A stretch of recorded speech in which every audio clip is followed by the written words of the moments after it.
अस्सलामुअलैकुम। उम्मीद है आप सब खैरियत से होंगे। आज की इस वीडियो में हम अपने 5th सितंबर के टेस्ट को डिस्कस करेंगे। क्वेश्चन नंबर 1 हमारे पास है, number of electrons in 5th period के 5th पीरियड में हमारे पास नंबर ऑफ़ एलिमेंट्स जो हैं वो कितने होते हैं।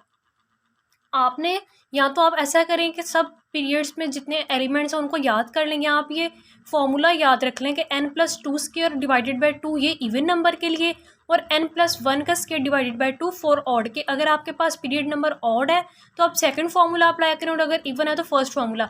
हमारे पास यहाँ पे 5th पीरियड का पूछा है तो हम लोग ऑड वाला फार्मूला अप्लाई करके देखते हैं। 5 + 1 6, 6 का स्क्वायर हमारे पास क्या आ जाएगा 36, 36 डिवाइडेड बाई 2 18, यानी इसके अंदर कितना इलेक्ट्रॉन होंगे 18। राइट ऑप्शन हमारे पास क्या आएगी बीटा। नेक्स्ट क्वेश्चन हमारे पास है, which one has dynamic structure, कि किसका स्ट्रक्चर जो है वो डायनेमिक होता है यानी जो चेंज हो सकता है। आपको पता है कि जब हमारी फैगोसाइटोसिस होती है उसमें एंडोसाइटोसिस और एक्सोसाइटोसिस में हमारी जो सेल मेम्ब्रेन है उसका जो स्ट्रक्चर है वो चेंज हो जाता है। जब एक्सोसाइटोसिस होती है तो हमारी सेल मेम्ब्रेन का जो सरफेस एरिया है वो इंक्रीज हो जाता है, सेल मेम्ब्रेन थोड़ी सी बल्ज आउट हो जाती है, तो इसका स्ट्रक्चर चेंज हो जाता है, और एंडोसाइटोसिस में भी होता है। तो हमारे पास राइट ऑप्शन क्या हो जाएगी अल्फा। नेक्स्ट क्वेश्चन हमारे पास है, atomic number of element is represented by G, G stands for. क्या आप एटॉमिक नंबर को जी से रिप्रेजेंट करते हो? जी का मतलब क्या होता है? जी जो है आपका उसका मतलब होता है जाहल, ये जर्मन वर्ड से लिया गया है, जाहल से इसका मतलब होता है नंबर। सो राइट ऑप्शन हमारे पास क्या आ जाएगी चार्ली। नेक्स्ट क्वेश्चन हमारे पास है, network of tubules continues with nuclear membrane, के न्यूक्लियर मेम्ब्रेन के साथ जो हमारे पास ट्यूब्यूल्स का नेटवर्क होता है उसे हम लोग क्या कहते हैं। आप यहाँ डायग्राम में देख सकते हैं कि न्यूक्लियर इन्वेल्प के साथ हमारे पास रफ एंडोप्लाज्मिक रेटिकुलम होता है, और बाहर की तरफ सेल मेम्ब्रेन की तरफ हमारे पास कौन सा होता है smooth endoplasmic reticulum. Right option is alpha. Next question हमारे पास है, cell wall is secreted by, के सेल वॉल कौन सिक्रीट करता है endoplasmic reticulum, nucleus, chloroplast, Golgi complex. अगर यहाँ पे आपके पास ऑप्शन साइटोप्लाज्म की हो तो आप साइटोप्लाज्म को मार्क करेंगे, और लेकिन यहाँ पे साइटोप्लाज्म नहीं गोल्जी कॉम्प्लेक्स है तो हम लोग गोल्जी कॉम्प्लेक्स को जो है मार्क करेंगे। साइटोप्लाज्म इसलिए क्योंकि आपकी जो बुक है उसमें मेंशन है कि साइटोप्लाज्म की सिक्रीशन होती है। या हमारे पास गोल्जी कॉम्प्लेक्स है, गोल्जी कॉम्प्लेक्स से निकलने वाले वेजिकल से मिलके जो हमारी है वो सेल वॉल बनती है। तो राइट ऑप्शन हमारे पास क्या आ जाएगी डेल्टा। नेक्स्ट क्वेश्चन हमारे पास है, रेस्पिरेटरी पिगमेंट इन मोलस्क, के मोलस्क के अंदर हमारे पास रेस्पिरेटरी पिगमेंट का होता है। ये आपका एमसीक्यूज रिपीट हुआ है, लास्ट टेस्ट में भी था। इसका आंसर हमारे पास है haemocyanin. Right option is Charlie. Next question हमारे पास है, लार्जेस्ट इन्वर्टिब्रेट, के लार्जेस्ट इन्वर्टिब्रेट कौन सा है। हमारे पास मोलस्क का एक मेंबर है स्क्विड, जॉइंट स्क्विड, जिसका आपकी बुक में मेंशन है कि लार्जेस्ट इन्वर्टिब्रेट है। इसका जो साइज होता है वो 15 मीटर्स होता है। सो राइट ऑप्शन हमारे पास क्या आ जाएगी अल्फा। नेक्स्ट क्वेश्चन हमारे पास है, लिपोसोम्स है, कि लिपोसोम्स के अंदर हमारे पास क्या होता है। लिपोसोम्स आपको याद है कि हमने कहाँ पे यूज़ किए थे, हम लोग सिस्टिक फाइब्रोसिस का जब की ट्रीटमेंट में हम लोग लिपोसोम माइक्रोस्कोपिक वेजिकल्स को यूज़ करते थे। जो हमारे पास लिपोसोम्स होते हैं उनके अंदर लिपिड बाई लेयर होती है, वो कैरियर फॉर ड्रग्स होते हैं, और उनके सेंटर में फ्लूइड होता है। ये तीनों बातें इसके बारे में करेक्ट हैं, तो राइट ऑप्शन हमारे पास क्या आ जाएगी डेल्टा। नेक्स्ट क्वेश्चन हमारे पास है, मेटाबॉलिज्म ऑफ लिपिड्स अकर, इनके लिपिड की मेटाबॉलिज्म कहाँ पे होती है। आपके पास स्मूथ एंडोप्लाज्मिक रेटिकुलम में लिपिड्स की मेटाबॉलिज्म होती है। Right option is alpha. Next question हमारे पास है, पीएच ऑफ स्लाइवरी अमाइलेज, आपकी बुक के टेबल की वैल्यू है। Right option is alpha. Next question हमारे पास है, यूनिट ऑफ कैपेसिटेंस, की भी आपका जो एमसीक्यूज है वो रिपीट हुआ है। कैपेसिटेंस का यूनिट हमारे पास होता है ferret. Right option is alpha. Next question हमारे पास है, रेजिस्टिविटी डिपेंड्स ऑन, की रेजिस्टिविटी किस पे डिपेंड करती है। हमारी जो रेजिस्टेंस होती है वो डायमेंशंस पे भी डिपेंड करती है, टेम्परेचर पे भी करती है, लेकिन जो हमारी रेजिस्टिविटी होती है सिर्फ टेम्परेचर और नेचर ऑफ मटेरियल पे डिपेंड करती है। Right option delta, both beta and Charlie, temperature और नेचर ऑफ मटेरियल दोनों। नेक्स्ट क्वेश्चन हमारे पास है, पॉपुलेशन जेनेटिक्स फोकस्ड, उनकी पॉपुलेशन जेनेटिक्स जो है वो किस चीज़ पे फोकस करा था। आपकी बुक लाइन है कि पॉपुलेशन जेनेटिक्स जो था उसने एम्फसाइज किया था एक्सटेंसिव जेनेटिक वेरिएशंस को, यानी इनहेरिटेड ट्रेड्स पे फोकस किया था, और इम्पोर्टेंस किसकी बताई थी क्वांटिटेटिव ट्रेड्स की। तो राइट ऑप्शन हमारे पास क्या बनेगी अल्फा। नेक्स्ट क्वेश्चन हमारे पास है, protein factory in prokaryotic cell, की प्रोकैरियोटिक सेल में प्रोटीन फैक्ट्री क्या होती है। आपको पता है प्रोटीन फैक्ट्री हम लोग राइबोसोम्स को कहते हैं। राइबोसोम्स जो होते हैं हमारे पास यूकैरियोटिक सेल में भी होते हैं और प्रोकैरियोटिक सेल में भी होते हैं। तो प्रोकैरियोटिक सेल में भी हमारे पास प्रोटीन फैक्ट्री राइबोसोम ही होगी। Right option is beta. Next question हमारे पास है, cancer cells require large amount of ATP, जो the following produce high number of ATP, के कौन जो इनमें सबसे ज़्यादा एटीपी बनाएगा। यहाँ पे ऑप्शन हमें दिए हैं glycolysis, Krebs cycle, electron transport chain और ऑक्सीडेटिव फॉस्फोराइलेशन। इनमें से जो आपका मेजर फिनोमिना है वो ऑक्सीडेटिव फॉस्फोराइलेशन है, जिससे सबसे ज़्यादा अमाउंट ऑफ एटीपी बनते हैं। और आपको जो इलेक्ट्रॉन ट्रांसपोर्ट चेन में भी जो एटीपी बन रहे होते हैं वो भी ऑक्सीडेटिव फॉस्फोराइलेशन के थ्रू बन रहे होते हैं। नीचे मैंने आपको एक टेबल शो करवा दिया है कि आपका जो ग्लाइकोलिसिस है उसमें 2 NADH प्रोड्यूस हो रहे होते हैं और 2 ATP प्रोड्यूस हो रहे होते हैं। उसके बाद जो हमारा ट्रांजिशन रिएक्शन होता है जिसमें पायरुवेट जब एसिटाइल कोए में कन्वर्ट होता है उसमें हमारे पास 2 NADH बनते हैं, ATP नहीं बनते। क्रैब साइकिल में हमारे पास 6 NADH 2 FADH2 और 2 ATP बनते हैं। तो हमारे पास जो ये 2 NADH है इन्होंने नेक्स्ट ATP में जब कन्वर्ट होना है तो ऑक्सीडेटिव फॉस्फोराइलेशन से होना है, तो इन 2 NADH से हमारे पास 6 ATP बनेंगे। फिर जो ट्रांजिशन रिएक्शन से 2 NADH बने हैं वो भी 6 ATP में कन्वर्ट हो जाएंगे। उसके बाद जो हमारे पास 6 NADH हैं वो 18 ATP में हो जाएंगे। 2 FADH2 जो है 4 ATP में कन्वर्ट हो जाएंगे। ये सारा प्रोसेस हमारे पास कहाँ पे किस प्रोसेस से हो रहा है? ऑक्सीडेटिव फॉस्फोराइलेशन से। तो आप यहाँ पे टोटल देख सकते हैं कि ऑक्सीडेटिव फॉस्फोराइलेशन से हमारे पास जो टोटल नंबर ऑफ ATP बन रहे होते हैं वो 34 बन रहे होते हैं। तो हमारे पास राइट ऑप्शन इसकी क्या आ जाएगी? चार्ली। यहाँ से आप एक और चीज़ भी देखेंगे, जो एक NADH है वो 3 ATP बनाता है और जो एक FADH2 होता है हमारे पास वो 2 ATP बनाता है। यहाँ पे हमारे पास राइट ऑप्शन क्या बनेगी? Oxidative phosphorylation, Charlie. Next question हमारे पास है फॉर्मामेंट इज मेड अप ऑफ। फॉर्मामेंट किससे बना होता है? ये आपके एल्डिहाइड के यूजेस में है कि फॉर्मामेंट जो है वो फॉर्मेल्डिहाइड प्लस लैक्टोज से बना होता है। Right option is alpha. Next question हमारे पास है the sum of exponents in the rate equation is. कि रेट इक्वेशन के जब आप एक्सपोनेंट्स को आपस में ऐड करते हो तो हमारे पास क्या बनता है? हमारे पास ऑर्डर ऑफ रिएक्शन आता है। ये आपकी बुक डेफिनेशन है। Right option is alpha. Next question हमारे पास है SN2 reactions are mostly given by. आपके जो टर्शियरी अल्काइल हैलाइड होते हैं वो SN1 रिएक्शन देते हैं, प्राइमरी अल्काइल हैलाइड आपके SN2 रिएक्शन देते हैं, और जो आपके सेकेंडरी अल्काइल हैलाइड होते हैं वो SN1 SN2 दोनों देते हैं डिपेंडिंग अपॉन कंडीशंस। तो यहाँ हमारे पास राइट ऑप्शन क्या आ जाएगी? अल्फा, यानी primary alkyl halide. Next question हमारे पास है trypsinogen is converted into trypsin by. आपका जो ट्रिप्सिनोजिन है स्मॉल इंटेस्टाइन में वो ट्रिप्सिन में किससे कन्वर्ट होता है? हमारे पास एंजाइम होता है एंटीरोकाइनेज जो ट्रिप्सिनोजन को ट्रिप्सिन में कन्वर्ट करता है। और जो हमारे पास एक्टिवेटेड ट्रिप्सिन होती है वो भी नेक्स्ट इनएक्टिवेटेड फॉर्म यानी ट्रिप्सिनोजिन को ट्रिप्सिन में कन्वर्ट करती है। यहाँ पे हमारे पास राइट ऑप्शन क्या आएगी?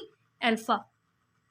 नेक्स्ट क्वेश्चन हमारे पास है cells that lowers the pH of stomach are. कि जो सेल्स स्टमक की जो पीएच उसको कम करते हैं वो कौन से होते हैं? हमारे पास पाराइटल या ऑक्जेंटिक सेल्स होते हैं हमारे स्टमक के, वो HCl को सिक्रीट करते हैं। एसिडिक इन्वायरमेंट क्रिएट होगा तो जो पीएच होगी वो कम हो जाएगी। राइट ऑप्शन क्या आ जाएगी हमारे पास? बीटा। नेक्स्ट क्वेश्चन हमारे पास है एंडोमेट्रियम इज वेस्कुलराइज्ड बाय। जो हमारी यूट्रस की इनर लाइनिंग होती है वो लाइनिंग जो मेंस्ट्रुअल साइकिल के दौरान शेड ऑफ हो जाती है उसको वेस्कुलराइज कौन करता है? हमारे पास एस्ट्रोजन होता है जो उसको उसकी वेस्कुलराइजेशन करता है। Right option is alpha. Next question हमारे पास है प्रोलिफेरेटिव फेज अकर्स। के प्रोलिफेरेटिव फेज की जो है वो ड्यूरेशन क्या होती है? इसकी स्टूडेंट को ऑप्शंस ठीक से याद नहीं थी, लेकिन जो उसने 2 ऑप्शंस लिखवाई हैं ये भी गलत है, क्योंकि आपको पता है कि स्टार्टिंग वाले 1 to 5 डेज होते हैं वो हम लोग मेंस्ट्रुअल फेज में काउंट करते हैं। 6 to 14 वाले को हम लोग प्रोलिफेरेटिव या प्री ओवुलेटरी फेज कहते हैं। और उसके बाद हमारा 15 to 28 डेज जो होते हैं उसे हम लोग सिक्रीटरी या पोस्ट ओवुलेटरी जो है फेज कहते हैं। यहाँ पे हमारे पास ऑप्शन 6 to 14 होना चाहिए, इसी रेंज में कोई ऑप्शन हो तो वो हमारे पास राइट होगा। नेक्स्ट क्वेश्चन हमारे पास है करेक्ट स्पेलिंग। क्या आप इंग्लिश में आपसे स्पेलिंग पूछे हुए थे किसके ठीक है? ब्राउड के स्पेलिंग हमारे पास अल्फा के ठीक है। Right option is alpha. Next question हमारे पास है थायराइड स्टिमुलेटिंग हार्मोन जो है वो कौन सिक्रीट करता है? हमारे जो होता है पिट्यूटरी ग्लैंड उसके 3 लोब्स होते हैं। हमारा जो इंटीरियर लोब होता है वो हमारे पास somatotrophin hormone, thyroid stimulating hormone, adrenocorticotrophic hormone, gonadotrophic hormone जो है वो इनको सिक्रीट करता है। जो हमारे पास मीडियन लोब होता है वो हमारे पास मिलेनोफोर स्टिमुलेटिंग हार्मोन को रिलीज करता है। जो पोस्टीरियर लोब होता है हमारे पास वो ADH और ऑक्सीटोसिन को जो है वो सिक्रीट करता है। यहाँ पे हमारे पास थायराइड स्टिमुलेटिंग हार्मोन का पूछे तो हमारे पास ऑप्शन क्या आएगी? अल्फा, यानी anterior pituitary lobe. Next question हमारे पास है carpal and metacarpal joint is example of. जो कार्पल और मेटाकार्पल के दरमियान जो जॉइंट होता है वो कौन सा जॉइंट होता है? अब आपको एक बात मैं यहाँ पे बता दूँ कि इसके ऑप्शंस में कन्फ्यूजन आ रही थी। कुछ स्टूडेंट्स कुछ ऑप्शंस लिखवा रहे थे कुछ। अगर आपके पास ऑप्शंस में हिंज जॉइंट है तो आप उसे मार्क कर देंगे, लेकिन अगर आपके पास सैडल जॉइंट भी जो है वो ऑप्शन में दिया हुआ है तो आपका करेक्ट ऑप्शन सैडल जॉइंट होगा। क्योंकि आप देखें कि आपके पास जो साइनोवियल जॉइंट होता है उसके आपके पास 6 टाइप्स होती हैं: pivot joint, hinge joint, saddle joint, plane joint, condyloid joint and ball and socket joint. Pivot joint जो होता है वो हमारी रोटेशन को अलाउ करता है। हमारा जो एटलस और एक्सिस के दरमियान जो ज्वाइंट होता है, जो हमारे हेड को बैक एंड फोर्थ मूव करवाता है, वो हमारे पास पिवट ज्वाइंट होता है। हिंज ज्वाइंट जो होता है वो एक ही एक्सिस में जो है वो मूवमेंट को अलाउ करता है, फ्लेक्शन या एक्सटेंशन। उस जैसे कि हमारा नी ज्वाइंट, एंकल ज्वाइंट की हिंज ज्वाइंट के टाइप्स हैं। बॉल एंड सॉकेट ज्वाइंट जो आपका होता है वो मल्टीपल डायरेक्शन में जो है वो आपकी जो है मूवमेंट को अलाउ करता है। हिप जॉइंट जो होता है हमारा वो बॉल एंड सॉकेट जॉइंट की एग्जांपल है। सैडल जॉइंट जो होता है वो आपका कार्पल और मेटाकार्पल के दरमियान होता है। ये हमारी फ्लेक्शन भी करवाता है, एक्सटेंशन भी करवाता है, एडक्शन, एबडक्शन और सर्कमडेशन में भी इन्वॉल्व होता है। अगर आपके पास सैडल जॉइंट की ऑप्शन ना हो तब आपके पास बेस्ट ऑप्शन हिंज जॉइंट होगा, लेकिन अगर आपके पास सैडल जॉइंट की ऑप्शन है तो आप सैडल को ही मार। नेक्स्ट क्वेश्चन हमारे पास है इन कैनिजारो रिएक्शन अल्कोहल। इसके कैनिजारो रिएक्शन में हमारे पास जो अल्कोहल होती है वो रिड्यूस प्रोडक्ट होती है, जबकि जो हमारे पास सॉल्ट होता है वो ऑक्सीडाइज प्रोडक्ट होता है। Right option is beta. Next question हमारे पास है organic compounds are classified into. Organic compound की जो मेजर क्लासिफिकेशन हमारे पास होती है ओपन चेन और साइक्लिक। तो हमारे पास राइट ऑप्शन क्या बनेगी? अल्फा। नेक्स्ट क्वेश्चन हमारे पास है दी फंडामेंटल पार्टिकल के जो फंडामेंटल पार्टिकल हैं वो कौन से हैं? ये तीनों हमारे पास फंडामेंटल पार्टिकल हैं, इलेक्ट्रॉन, प्रोटॉन, न्यूट्रॉन। तो राइट ऑप्शन क्या आएगी हमारे पास? डेल्टा। नेक्स्ट क्वेश्चन हमारे पास है isotopes have same number of. Isotope के अंदर नंबर ऑफ न्यूट्रॉन्स डिफरेंट होते हैं और नंबर ऑफ इलेक्ट्रॉन्स और प्रोटॉन जो है हमारे पास सेम होते हैं। Right option is delta. Next question हमारे पास है the lysosome which eat part of their own cell is called. वो लाइसोसोम जो अपने ही सेल का जो पार्ट है, अपनी ऑर्गेनेलिस को जो है वो ईट करना स्टार्ट कर देते हैं, तो हमारे पास ऑटोफेगोसोम होते हैं। Right option is beta. Next question हमारे पास है ह्यूमन बॉडी टेम्परेचर हमारे पास कितना होता है? सिंपल क्वेश्चन है 37 degree. Right option is alpha. Next question हमारे पास है which one completes it cycle in 2 host. इनमें से कौन सा जो होता है वो अपने साइकिल को 2 होस्ट में कंप्लीट करता है? वो हमारे पास टेप वर्म होता है। Right option is alpha. Next question हमारे पास है dash could be regarded as murder. किन में से किसको हम लोग मर्डर भी कह सकते हैं? एक हमारे पास होता है मिसकैरेज और एक होता है हमारे पास एबॉर्शन। मिसकैरेज होता है वो आपका नेचुरल रीजंस की वजह से होता है कि आप जो है उसको कैरी नहीं कर सकते, हमारे जो यूट्रस है उसमें फिब्रॉइड्स वगैरह की वजह से भी जो होता है प्रेगनेंसी जो है वो कंटिन्यू नहीं रह सकती, तो मिसकैरेज होता है वो ऑटोमेटिकली होता है। लेकिन जो हमारे पास एबॉर्शन होता है वो हम लोग फिजिकल मीन से क्या करवाते हैं, जैसे हम लोग कोई टैबलेट्स वगैरह लेके या किसी तरीके से जो एबॉर्शन करवाया जाता है यानी बच्चे को ख़त्म करवा दिया जाता है, तो इसे हम लोग मर्डर कंसिडर करते हैं। Right option is beta. Next question हमारे पास है during birth oxytocin is release in the form of. के बर्थ के दौरान जो है ऑक्सीटोसिन किस फॉर्म में रिलीज होता है? ये आपकी बुक लाइन है कि ऑक्सीटोसिन जो है वो वेव की फॉर्म में रिलीज होता है ताकि फीटस को जो है वो एक पुश प्रोवाइड कर सके। Right option is delta. Next question हमारे पास है which one is not endothermic. इनमें से कौन सी जो है वो एंडोथर्मिक नहीं है? आपको पता है आयनाइजेशन एनर्जी आपकी एंडोथर्मिक होती है, इलेक्ट्रॉन एफिनिटी आपकी जो फर्स्ट इलेक्ट्रॉन एफिनिटी होती है वो एक्सोथर्मिक होती है और बाकी आपकी इलेक्ट्रॉन एफिनिटीज होती हैं वो एंडोथर्मिक होती हैं, क्योंकि जब आप एनाइन के अंदर फर्दर इलेक्ट्रॉन जो है उसको ऐड करवाओगे तो रिपल्शन होती है, उस रिपल्शन को ओवरकम करने के लिए आपको एनर्जी प्रोवाइड करनी पड़ती है, तो वो आपके पास जो रिएक्शन होता है वो एंडोथर्मिक हो जाता है। इसमें उसने पूछा कि कौन सा एंडोथर्मिक नहीं है, तो हमारी जो फर्स्ट इलेक्ट्रॉन एफिनिटी होती है वो एक्सोथर्मिक होती है। Right option is alpha. Next question हमारे पास है if momentum is increase by 13% then kinetic energy increase by. ये क्वेश्चन भी हमारे पास रिपीट हुआ है कि अगर आपका मोमेंटम जो है वो 13% इंक्रीज करे तो काइनेटिक एनर्जी कितनी इंक्रीज होगी। एक तो मैंने आपको इसका कंप्लीट मेथड बताया था कि kinetic energy is equal to P²/2m वाले फॉर्मूला से आप इंक्रीज डिक्रीज से उसको फाइंड कर सकते हैं। दूसरा आपके पास ट्रिक होती है, आपने क्या करना है जो आपको जितनी परसेंट दी है ना उसको उसी में ऐड कर देना, यानी 13 + 13, और अगर उसने आपसे इंक्रीज पूछा हुआ है तो नेक्स्ट आप प्लस का साइन लगाएंगे और अगर डिक्रीज पूछा तो नेक्स्ट आप माइनस का साइन लगाएंगे।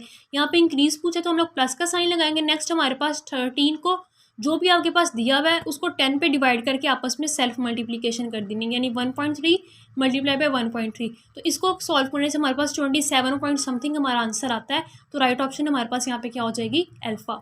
नेक्स्ट क्वेश्चन हमारे पास है mycoplasma is the only dash known to lack cell wall. ये एक बैक्टीरियल स्पीशी होती है जिसके अंदर सेल वॉल नहीं होती, तो ये माइकोप्लाज्मा हमारे पास किसी फैमिली, क्लास या ऑर्डर का नाम नहीं है, ये एक जीनस है। Right option is alpha. Next question हमारे पास है ketone is found by which alcohol, की कीटोन हमारे पास किस अल्कोहल से बनती है। प्राइमरी अल्कोहल की जब आप ऑक्सीडेशन करवाते हैं तो हमारे पास एल्डिहाइड बनता है।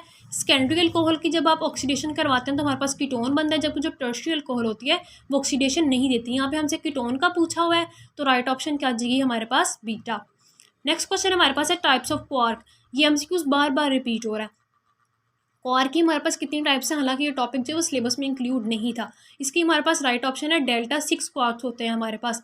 नेक्स्ट क्वेश्चन हमारे पास है carboxylic acid is use in the formation of, carboxylic acid जो है इनमें से किसकी फॉर्मेशन में यूज होता है। आपने कार्बोक्सिलिक एसिड के रिएक्शन में पढ़ा हुआ है कि जब कार्बोक्सिलिक एसिड जो अल्कोहल के साथ रिएक्ट करते हैं तो आपके पास एस्टर्स बनते हैं, जब वो उसकी पार्शियल रिडक्शन होती है तो आपके पास अल्कोहल बनती है, यानी कि सबकी फॉर्मेशन में इन्वॉल्व होता है।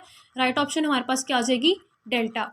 नेक्स्ट क्वेश्चन हमारे पास है proton is made up of how many quarks, क्योंकि प्रोटॉन में कितने क्वार्क्स होते हैं आपको पता है। प्रोटॉन में 2 अप और 1 डाउन क्वार्क होता है, तो राइट ऑप्शन हमारे पास क्या आ जाएगी अल्फा, यानी टोटल उसके पास 3 क्वार्क्स होते हैं। नेक्स्ट क्वेश्चन हमारे पास है हैवीएस्ट पार्टिकल, कि इनमें से हैवीएस्ट पार्टिकल हमारे पास कौन सा होता है। इलेक्ट्रॉन, पॉजिट्रॉन, न्यूट्रॉन और प्रोटॉन।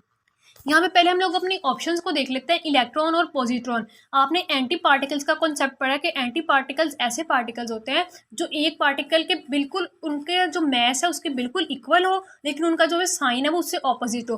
हमारे पास जो इलेक्ट्रॉन होता है उसका हमारे पास एंटी पार्टिकल होता है पॉजिट्रॉन, जिसका मैस बिल्कुल इलेक्ट्रॉन के इक्वल होता है लेकिन उसके ऊपर चार्ज होता है पॉजिटिव होता है। नेक्स्ट हमारे पास है न्यूट्रॉन और प्रोटॉन। आपने अपने एटम के स्ट्रक्चर में पढ़ा हुआ, जो हमारा न्यूट्रॉन है उसका मैस 1.0087 होता है और जो प्रोटॉन होता है उसका 1.0073 होता है। तो न्यूट्रॉन जो होता है वो स्लाइटली हैवियर होता है प्रोटॉन से, तो हमारे पास राइट ऑप्शन क्या आ जाएगी चार्ली।